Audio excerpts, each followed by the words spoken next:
সপ্ততিতম অসম সাহিত্য সভা পাঠশালা অধিৱেশনলৈ সকলোকে স্বাগতম। আজিৰ এই ভিডিঅ'টিত অসম সাহিত্য সভাৰ কিছু নজনা কথা জানিবলৈ চেষ্টা কৰিম। মই তাৰ আগতে খগ্ৰাপাৰ শাখাৰ পৰা অহা কিছু প্ৰতিনিধিৰ লগত দুআষাৰ কথা পাতিম। আৰু মই পোনে আহিছোঁ আমাৰ ছাৰৰ ওচৰলৈ। ছাৰ কেতিয়া আহিছিল আপুনি? আমি যোৱাকালিতে আহিছোঁ। যোৱাকালি 31 জানুৱাৰী। গতিকে 31 জানুৱাৰীত আমি নলবাৰী জিলা সাহিত্য সভাৰ অন্তৰ্গত ঘগ্ৰাপাৰ 6 নং শাখা সাহিত্যৰ তৰফৰ পৰা এতিয়া 7জনীয়া দল আহি ইয়াত উপস্থিত হৈছোঁ। আমাৰ পাঠশালাৰ যিটো সপ্ততিতম অসম সাহিত্য সভাৰ অধিৱেশন, এই অধিৱেশনত আমি যোৱা 31 জানুৱাৰী তাৰিখে ইয়াত প্ৰতিনিধি হিচাপে আহিছোঁ। প্ৰতিনিধি হিচাপে আহি আমি এটা কথাত আপ্লুত হৈছোঁ যে বজালীবাসীৰ বা পাঠশালাবাসীৰ যিটো মৰম আৰু স্নেহ আৰু এই আদৰণি সমিতিৰ যিটো কাৰুকাৰ্য সকলো দেখি আমি আপ্লুত হৈছোঁ। সকলোখিনি চব ঠিকে চলি আছে। ইয়াত বিভিন্ন পদক্ষেপ লোৱা হৈছে, কাৰ্যসূচী লোৱা হৈছে। সকলো কাৰ্যসূচী সফলভাৱে ইয়াত ৰূপায়ণ হৈছে, ঠিকে পাইছোঁ। নিশ্চয় এই অধিৱেশন আগত দিনতো সফলতম হ'ব বুলি আমি আশা কৰিছোঁ। অসম সাহিত্য সভাৰ জন্ম হৈছিল 1917 খ্ৰীষ্টাব্দত।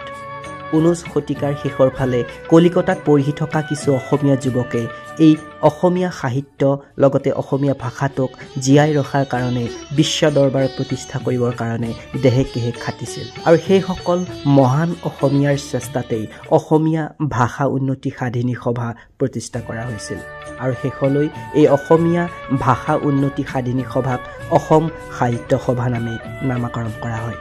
1917 চনত প্ৰথমবাৰ অনুষ্ঠিত হোৱা অসম সাহিত্য সভাৰ সভাপতিত্ব কৰে পদ্মনাথ গোহাঁই বৰুৱা, আৰু এইখন সভা হৈছিল শিৱসাগৰত।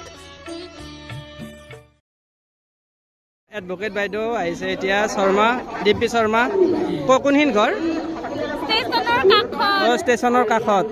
তাইৰ ঘৰ ওচৰতে সাহিত্য সভাৰ, আৰু মোক লগ কৰিবৰ কাৰণে আহিছে তাই। বেচাৰি, থেংক ইউ। অসম সাহিত্য সভাৰ এই পাঠশালা অধিৱেশন সঁচাকৈ মনোৰম হৈছে। লোকাৰণ্য হৈ পৰিছে পাঠশালাৰ ভট্টদেৱ ক্ষেত্ৰ। সাহিত্য সভা এইবাৰ যি পৰিপাটি, যি শৃংখলাবদ্ধ, ইয়াক লৈ সঁচাই আমি শলাগিবই লাগিব। আৰু ইয়াৰ কাৰণে যি অসম সাহিত্য সভা অসমীয়াৰ কাৰণে অভিভাৱক স্বৰূপ, ইয়াত দ্বিমত কৰিবলগীয়া একো নাই। কিন্তু তাৰ পিছতো অসম সাহিত্য সভাক লৈ আমি প্ৰায়েই কেতবোৰ বিতৰ্কিত বাতৰি, কেতবোৰ বিতৰ্কিত সমালোচনা আমি দেখি থাকোঁ। এইটো বৰ এটা শুভ লক্ষণ নহয়। ইয়াৰ কাৰণ কি হয়তো মই ভালদৰে ক'ব নোৱাৰিম। এগৰাকী সাহিত্য প্ৰেমিক হিচাপে এইটোৱে আশা কৰিম, অসম সাহিত্য সভা যেন সদায় জিলিকি থাকে। পুনৰ উভতিছোঁ অসম সাহিত্য সভাৰ ইতিহাসৰ মজিয়ালৈ। 1888 চনত কলিকতাত প্ৰতিষ্ঠা হোৱা অসমীয়া ভাষা উন্নতি সাধিনী সভাক অসম সাহিত্য সভাৰ বীজ বুলিব পাৰি। লক্ষ্মীনাথ বেজবৰুৱা, হেমচন্দ্ৰ গোস্বামী, চন্দ্ৰকুমাৰ আগৰৱালা আদিৰ দৰে কলিকতাৰ সেই সময়ৰ অসমীয়া ছাত্ৰসকলে অসমীয়া সাহিত্য বিকাশৰ কাৰণে দেহে কেহে লাগিছিল, আৰু তাৰ পিছতেই অসম সাহিত্য সভাৰ জন্ম হৈছিল।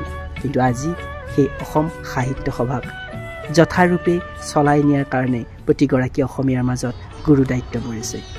অসম সাহিত্য সভা এনেকুৱা এটা অনুষ্ঠান যি অকল অসমতেই সীমাবদ্ধ নাথাকি অসমৰ বাহিৰতো ইয়াৰ শাখা আছে।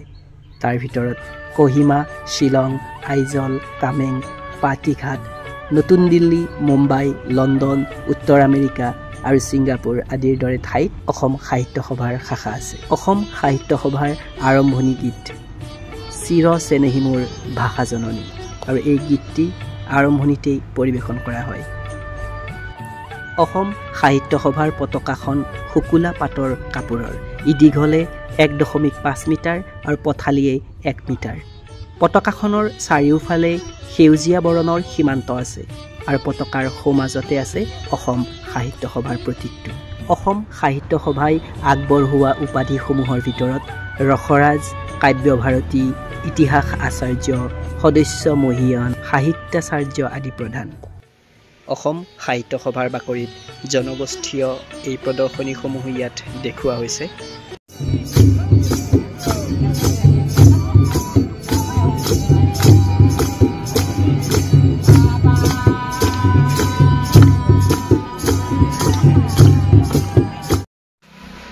গতিকে এয়াই হৈছে অসম সাহিত্য সভাৰ কিছু ইতিহাস লগতে পাঠশালা অধিৱেশনৰ কিছু দৃশ্য।